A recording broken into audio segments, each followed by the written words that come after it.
함께 인사합시다. 우리는 하나님의 백성입니다. 그렇게 인사할까요? 우리는 하나님의 백성입니다. 네, 감사합니다. 저는 모태신앙은 아닙니다. 유치부 때 동네 형들을 따라서 교회를 다녔습니다. 어릴 때 제게 교회는 학용품을 주는 곳, 그리고 늘 먹을 것이 있는 곳, 그리고 언제든지 가서 놀 수 있는 곳이었습니다. 그 시절 제 필요를 채워주는 교회가 저는 참 좋았던 것 같습니다. 그러다 보니 교회 안에서 자랐고 새벽 기도도 수요 예배도 금요 예배도 심지어는 구역 예배까지 중학교 때 참석했던 것 같아요. 그래서 교회 어른들이 제 부모님이 교회를 안 다니셨는데요. 교회 어른들은 저의 부모님이 교회 집사님쯤 되는 줄 아셨던 상황도 있었습니다. 그렇게 교회 안에서 자라며 제가 계속 본 게 하나 있는데요. 교회가 시대가 바뀔 때마다 변화 앞에 서게 된다라는 것입니다. 처음 기억나는 변화, 제가 조금 철이 들고 제 내리에 스쳤던 그 변화는 찬양팀의 악기였습니다. 이때 굉장히 교회 안에 논란들이 많이 있었던 것 같습니다. 여러분 1990년대 이후에 한국 교회에서는 경배와 찬양의 어떤 붐이 일어났습니다. 여러분들도 다 경험하셨죠? 그 온누리 교회를 중심으로 해서 경배와 찬양 이렇게 해서 굉장히 확산되었던 것 같습니다. 그때 그것이 확산되면서 피아노만 있던 교회에 신디가 들어오기 시작했고요. 드럼이 들어오기 시작했습니다. 그리고 공예배 때 기타로 찬양을 인도하는 사람들이 생기기 시작했습니다. 그때 그것을 처음 경험했던 교회 어르신들은 피아노를 제외한 모든 악기를 사단의 악기라고까지 말하는 걸 제가 들었습니다. 여러분 혹시 경험이 있으십니까? 저희 교회는 좀 그랬던 것 같아요. 그리고 복음송을 부르는 것을 매우 못마땅하게 여겼습니다. 그리고 이 변화가 좀 있고 난 이후에 또 어떤 변화가 있었냐면 교회 앞에 화면이 생기기 시작했습니다.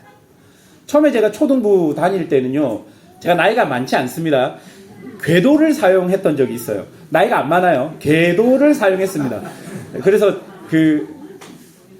다 사용해 보시지 않았습니까? 궤도 이렇게 사용해서 했는데 그 궤도에서 OHP를 쓰기 시작했던 것 같아요. 그리고 OHP를 한동안 쓰다가 이게 프로젝터로 넘어갑니다. 그렇게 교회에 화면이 생기고 난 이후에 사람들이 어떻게 생각했냐면 화면에서 계속 찬양을 띄워주고 말씀을 띄워주니까 사람들이 성경책을 안 들고 오기 시작하는 거죠. 그리고 사실 그 시대 어간쯤에서 아이들이 성경을 못 찾게 될 것이다 라는 어른들의 우려 섞인 목소리도 많이 있었던 것 같습니다. 그리고 여러분, 우리가 가장 최근에 경험했던 변화는 코로나 때의 변화입니다. 코로나 때 온라인으로 예배를 송출하고 유튜브로 실시간으로 예배 시간들을 예배를 이렇게 방송하게 되면서 또 변화 앞에 맞닥뜨리게 된 것입니다. 그때도 많은 사람들이 어쩔 수 없지 않느냐라는 말과 이러다 보면 교회를 안 오게 될 것이다 라는 말이 동시에 교회 안에 있었습니다. 그리고 사실 이미 많은 부분이 그렇게 되어 버리게 된 것이죠. 여러분, 이런 여러 변화를 제가 보면서 안타까웠던 것은 교회가 변할 수 없어서가 아니라 옛 경험과 습관, 편견 또는 잘못된 성경 이해 때문에 변화에 반응하지 못할 때가 교회가 많이 있었던 것 때문입니다. 여러분 오해하지 마십시오. 반드시 지켜야 할 교회의 본질은 변화하면 안 됩니다. 하지만 그 본질을 오늘에 적용하는 방식은 얼마든지 달라질 수 있는 것이죠. 성경을 세로로 읽었던 시대가 있었지만 지금은 모두 성경을 가로로 보고 있습니다. 강대상에 대한 문화도 시대마다 달라졌습니다. 제가 어릴 때만 하더라도 강대상에 못 올라왔어요, 함부로. 그리고 올라가면 저주를 받는지 아시는 분들도 계셨습니다. 근데 지금 그렇지 않지 않습니까? 그렇게 달라지는 것이죠. 중요한 것은 무조건 새 것도 아니고 무조건 옛 것도 아닙니다. 복음의 본질은 지키되 복음을 가로막는 벽은 뛰어 넘어야 한다라는 것이죠.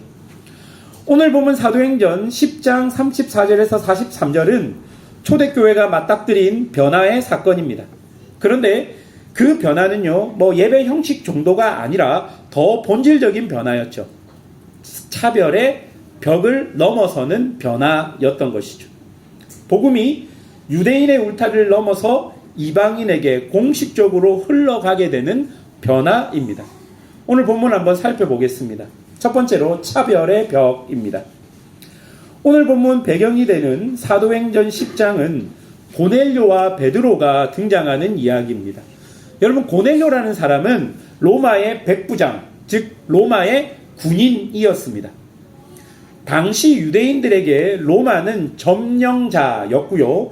로마 군인은 원수처럼 느껴졌습니다.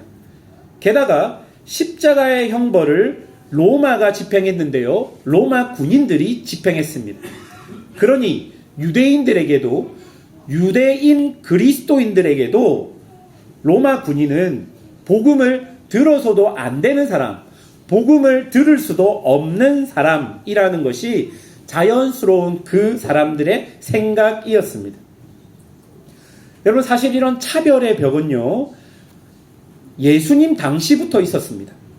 바리새인들과 서기관들은 예수님이 세리와 죄인과 함께 식사하시는 것을 못마땅하게 생각했고, 제자들 역시 아이들이 예수님께로 오는 것을 막기도 했습니다.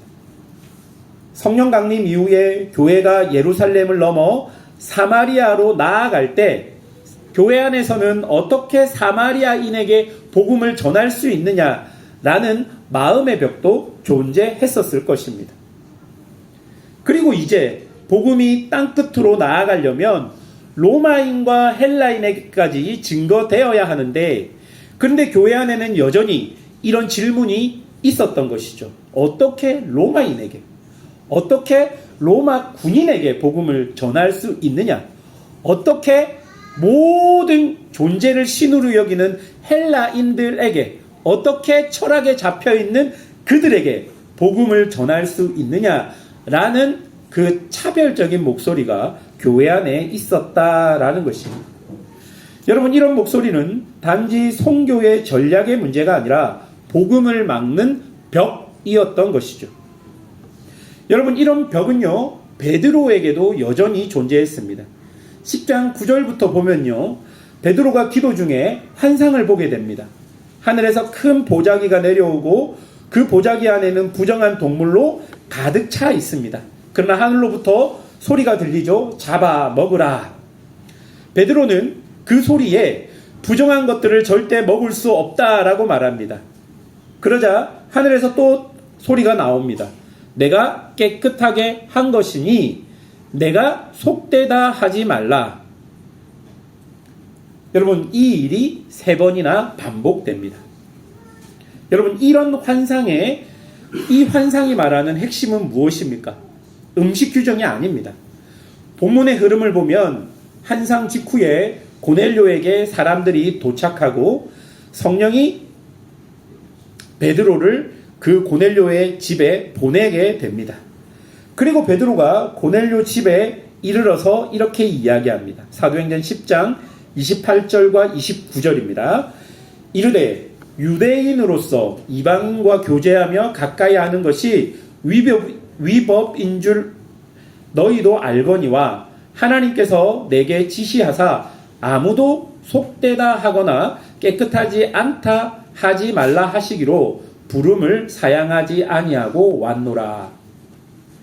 여러분, 지금의 그 환상의 내용이 무슨 내용입니까? 하나님이 이야기하시는 것은 음식이 아니라 결국 사람을 대하는 기준을 이야기하고 있었던 것입니다. 속되다, 깨끗하지 않다는 그 기준, 로마인과 헬라인, 이방인은 속되다, 그래서 복음을 들으면 안 된다, 복음을 증거할 수 없다 라는 그 기준을 하나님께서 베드로를 통해서 뒤집기를 원하시는 것이죠. 그래서 고넬료를 만난 베드로는 34절, 오늘 본문 34절과 35절에서 이렇게 말합니다. 베드로가 입을 열어 말하되 내가 참으로 하나님은 사람의 외모를 보지 아니하시고 각 나라 중 하나님을 경외하며 의를 행하는 사람은 다 받으신 줄 깨달았도다. 여러분, 여기서 깨달았다라는 이 말은요, 내가 이해했다, 알았다 그런 말이 아니라 나의 가지고 있었던 기존의 프레임이 무너졌다는 거예요. 그래서 나의 인식이 어떻게 되었다? 전환되었다라는 거예요.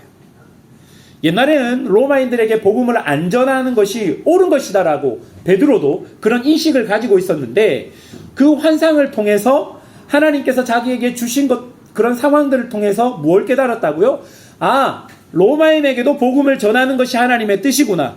기존에 있었던 그 프레임이 무너지고 깨어지고 인식이 전환되었다라는 것입니다.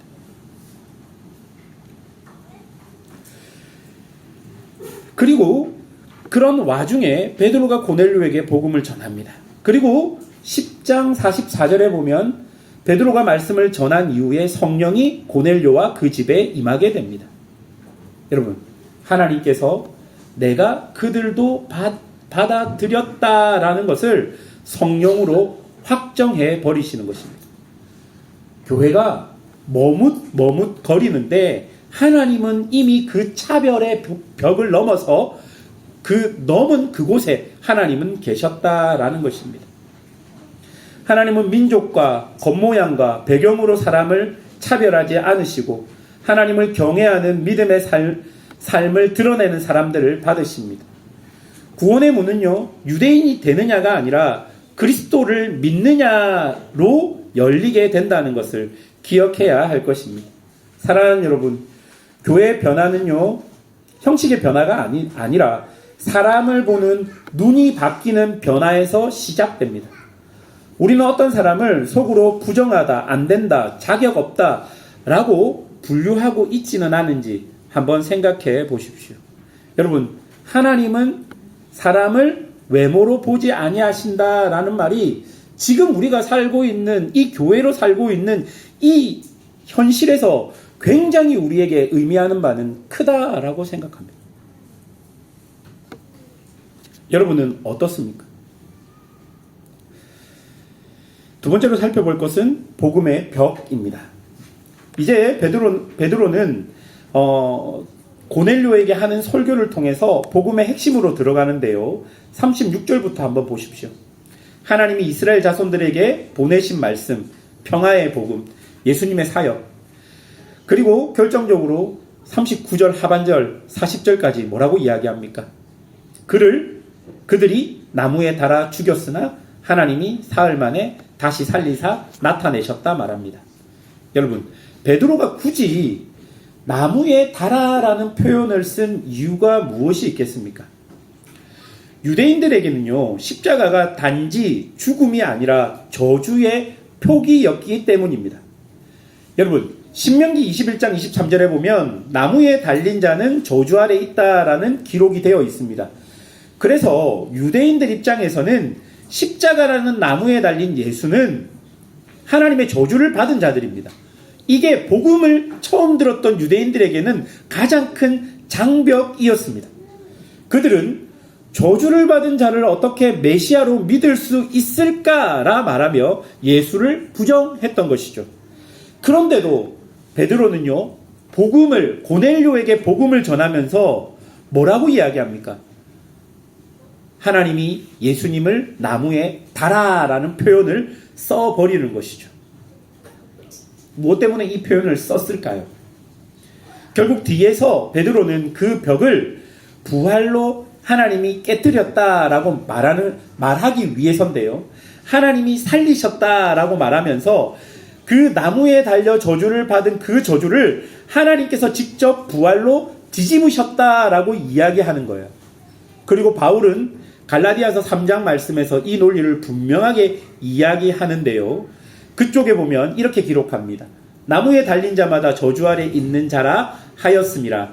이는 그리스도 예수 안에서 아브라함의 복이 이방인에게 미치게 하고 우리로 하여금 믿음으로 말미암아 성령의 약속을 받게 하려 함이라.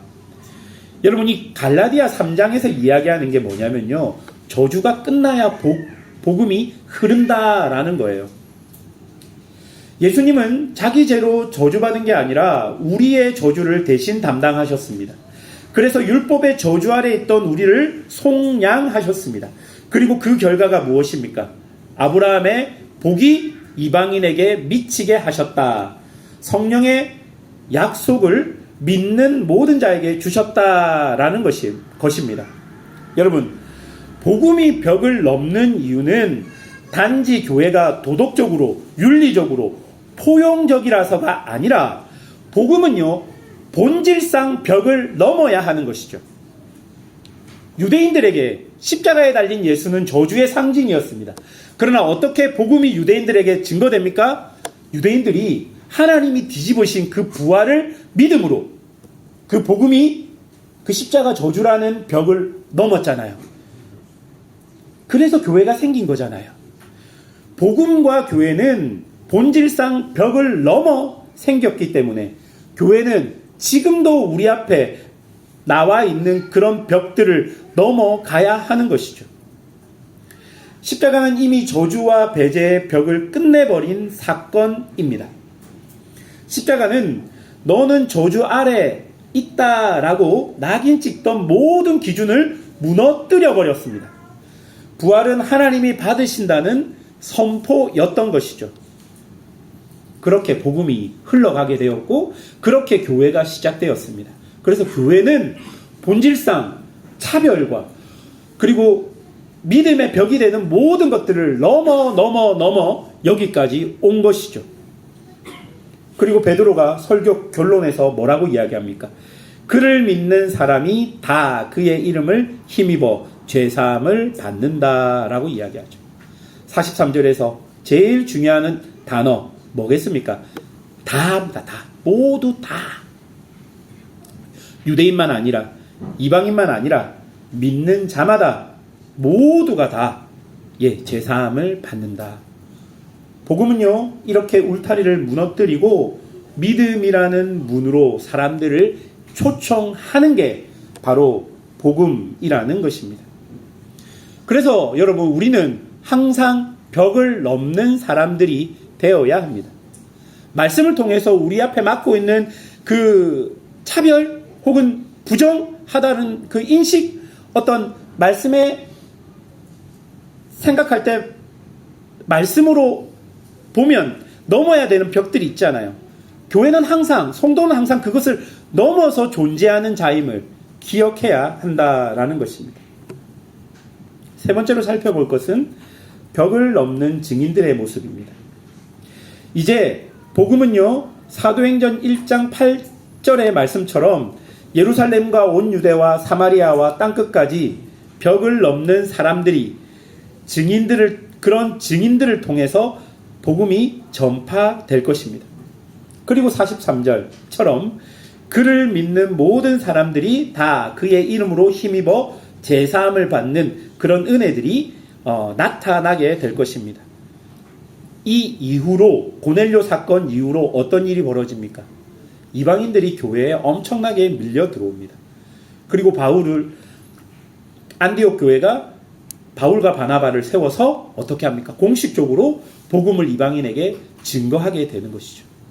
그리고 그 복음이 흘러 로마까지, 땅끝까지, 그리고 그 복음이 역사를 지나서 미국으로, 그리고 우리에게로 그렇게 들어오게 된 것입니다.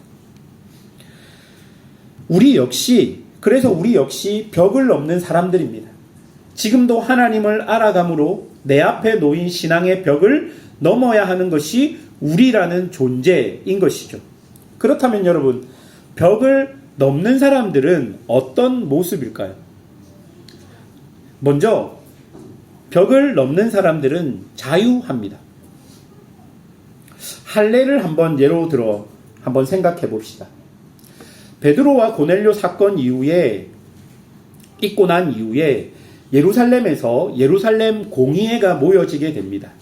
그때 전통을 중시했던 유대 그리스도인들과 그리고 이방 사람들에게 복음을 전했던 이방 그리스도인들이 함께 모여서 회의를 했던 것이죠. 유대 그리스도인들은 이방인들 역시 할례를 받아야 한다 이야기했습니다. 율법을 준수해야 할 것을 요청했습니다. 그런데 이방 그리스도인들 대표들은 그 할례와 율법 준수가 별로 크게 중요하지 않다고 말합니다. 이 이방 그리스도인들의 주장의 선두주자가 바울이었던 것이죠. 바울은요, 자신이 개척한 교회에 유대인 그리스도인들이 와서 이방 그리스도인들에게 할례를 강요하고 할례를 받아야 구원이 있다 말하는 것을 보고 그것을 다른 복음이라고까지 말하며 강력하게 반대합니다. 그런데 여러분, 바울은요, 2차 전도 여행을 시작하면서 자신의 제자 디모데를 선교팀에 합류시키면서 디모데에게 할례를 거행합니다. 여러분, 바울이 반대한 게 무엇입니까? 예루살렘 공회 때는 이방인들에게 할례를 안 줘도 된다라고 강력하게 주장했던 게 바울이고, 그런데 2차 전도 여행 시작하면서 디모데에게는 할례를 주게 되거든요. 여러분, 바울이 반대한 게 무엇입니까? 할례 자체를 반대한 것입니까? 아닙니다, 여러분. 바울은 할례를 받던 말든 그게 중요한 게 아니었던 거예요. 할례를 받는 것이 낫겠다 싶으면 할례를 받을 수 있고, 그렇지 않으면 받지 않아도 생각했던 것입니다. 바울이 반대했던 것은 할례 자체가 아니라 그 할례라는 그 행위 안에 무슨 이상한 의미를 부여해서 사람들을 올가매려고 했던 것들을 반대했던 것이죠. 교회 안에 몇 가지를 한번 생각해 봅시다. 여러분, 요즘에 많은 교회들이 헌금 바구니를 돌리지 않습니다. 이유들을 생각해 보면 교회 안에서 헌금 바구니를 돌리는 것이 돈을 강조하는 것 같고, 또한 헌금함이 이렇게 돌 때 돈이 없는 사람들은 헌금을 하지 못해서 거기에 대한 배려가 없기도 하고, 체면을 중요하게 생각하는 사람들이 있어서 뭐 저런 이저런 이유로 헌금 바구니를 돌리지 않습니다. 그러면서 지금 우리 교회처럼 헌금함을 두고 예배 전에 헌금을 하게끔 합니다. 여러분, 어떤 것이 옳습니까? 헌금 바구니를 돌려야 합니까? 헌금함을 세워놓아야 합니까? 여러분, 어떤 게 옳은 것입니까? 어떤 게 옳은 거예요? 뭐가 더 나은 겁니까?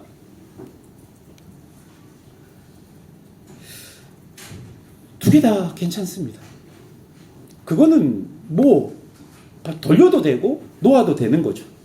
그런데 여러분, 많은 교회들이 헌금 바구니를 돌리지 않고 헌금함으로 바꾸면서 헌금이 줄었습니다. 진짜입니다. 헌금 명단을 주보에 공개할 때와 공개하지 않을 때 헌금이 줄었습니다. 여러분, 하나님 앞에서 헌금을 한 것일까요? 내 체면과 사람에게 헌금을 한 것일까요? 할례를 받고 안 받고가 문제가 되지 않습니다. 헌금함을 세워놓든 바구니를 돌리든 그것 역시 문제되지 않습니다. 문제는요, 그것 안에 있는 의미와 진실함이 아닐까요? 여러분, 자유함이 바로 그것에서 차이가 나는 것이죠. 자유한 사람은 아무 상관없습니다. 이것도 할 수 있고 저것도 할 수 있습니다. 그게 바뀐다고 해서 내 행동이 바뀌지 않아요. 헌금 바구니 돌릴 때 헌금 잘하다가 헌금함이 있으니까 오늘은 한번 그만할까? 자유한 사람은 그런 생각 안 한다고요. 그게 있든 없든 나에게 주어진 양심과 자유로 하는 거죠. 할례도 마찬가지고요. 다만 복음을 가로막지 않으면 되는 것입니다. 자유는 기준 없음이 아니라 복음의 본질을 붙들기 때문에 비본질에 묶이지 않는 것이에요. 본질을 붙들고 있기 때문에 비본질에 묶이지 않는 것이 자유입니다. 두 번째로, 벽을 넘는 사람들은 관용합니다. 교회 안에서 보면 사람들마다 속도가 달라요. 빨리 받아들이는 사람도 있고요. 늦게 받아들이는 사람도 있습니다. 제가 서론에 이야기했듯이 교회 안에 드럼이 들어올 때 저의 모교회 안에서 있었던 이야기입니다. 어른들 중 몇 분은 드럼 소리가 너무 힘들어서 찬양이 끝나고 예배 자리로 들어왔습니다. 옛날에는 그 준비 찬양을 했잖아요. 뭐 한 20분 전부터 준비 찬양을 하고 이제 그 준비 찬양이 끝나면 시간이 되면 이렇게 예배를 드렸지 않습니까? 준비 찬양이 끝나고 교회에 들어오는 어른들이 있었어요. 그렇지만 그분들은 교회에서 드럼 치는 것에 대해서는 반대하지 않았습니다. 그 어른들 중에 한 분에게 제가 여쭈어봤거든요. 왜 그렇게 하시냐? 같이 와서 이렇게 하면 안 되냐? 근데 그 어른 중에 한 분이 자기에게는 아직 조금 더 시간이 지나야 한다라고 말하면서 저희에게 양해를 구했던 것 같습니다. 그러니까 자기는 아직까지 그 드럼 소리를 찬양에 이렇게 해서 받아들이기가 좀 힘드니 자기가 조금 늦으니 내가 이렇게 예배 준비 찬양할 때 오지 않아도 너희들 마음 쓰지 말고 열심히 찬양하면 돼. 내가 조금 늦은 거야. 내가 이 마음이 좋아지면 나도 그렇게 할게. 그렇게 이야기했던 어른이 계십니다. 자신의 양심에 꺼리낌이 있어서 자신은 조금 불편하지만 변화에 대해 빠른 사람들도 관용적으로 이해한 것이죠. 또한 이런 관용적 시선은 속도가 빠른 사람들에게도 필요합니다. 여러분, 왜 이해하지 못하는데 왜 저럴까? 보다는 한 교회인이 한 식구고 가족이니 여유를 가지고 기다려주고 바라봐줄 수 있는 것 아닐까요? 본질에는 일치가 필요합니다. 예수 그리스도를 믿는 것에 대해서는 단 하나의 어떤 타협도 필요 없습니다. 예수를 믿어야 되고요. 예수 안에 구원이 있으면 변하지 않습니다. 우리가 고백하는 사도신경이나 주기도문, 십계명, 그리고 보편적으로 교회가 이해하는 말씀은 우리에게 꼭 하나됨, 일치가 필요합니다. 그런데요, 비본질에는 관용이 필요합니다. 밥을 먹을 때 숟가락으로 먹든 젓가락으로 먹든 상관없고요. 찬양할 때 손을 들고 찬양하든 안 들고 찬양하든 상관없습니다. 기도할 때요, 큰 소리로 할 수 있고 작은 소리로 할 수 있는 거예요. 무엇이 중요합니까? 질서가 필요한 것에는 함께 결정해서 질서를 세워나가고 지키면 되는 것이죠. 여러분, 교회가 벽을 넘는 방식은요, 한쪽이 승리하는 것이 아니라 본질을 더 굳게 붙들고 비본질에서는 서로 품는 것으로 교회는 승리해 왔습니다. 사도행전 10장에서 하나님이 하신 일이 바로 그것입니다.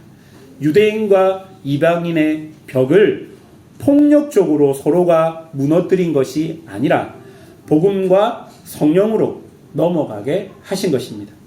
말씀을 맺겠습니다. 교회는 2000년 동안 본질을 지키며 여기까지 왔습니다. 동시에 복음을 막는 벽을 넘어 여기까지 왔습니다. 오늘 본문에서 하나님이 바꾸시는 변화는 단지 형식이 아니라 사람을 보는 눈이었던 것처럼 하나님은 외모로 취하지 않으십니다. 그리고 모든 믿는 자에게 제사함을 주십니다. 그렇다면 오늘 우리에게 질문이 하나 남습니다. 내게 복음을 막는 벽이 무엇인가? 내가 속으로 저 사람은 안 되라고 선 끊는 대상은 누구인가? 세대는 어떤 세대인가? 계층은요? 학력은요? 정치 성향은요? 실패의 낙인은요? 상처는요? 문화의 차이는요? 하나님 우리에게 오늘 이렇게 말씀하십니다. 내가 깨끗하게 한 것을 내가 속되게 하지 말라. 그리고 교회에게 명령하십니다. 전파하고 증언하라. 사랑하는 여러분, 복음은요, 본질상 벽을 넘어갑니다. 그리고 하나님은 그 복음을 우리 손에 맡기셨습니다. 오늘 우리가 살아가며 결단들을 해야 합니다. 복음의 본질을 더 굳게 붙들고 사람을 가르는 내 기준을 내려놓고 자유와 간용으로 증인의 길을 걸어가야 하는 것이죠. 그때 하나님은 우리 교회를 통해 다시 복음이 세상 속으로 흘러가게 하실 것입니다. 그런 은혜가 우리 사랑하는 교회 위에 있기를 주님의 이름으로 축원합니다. 함께 기도하겠습니다.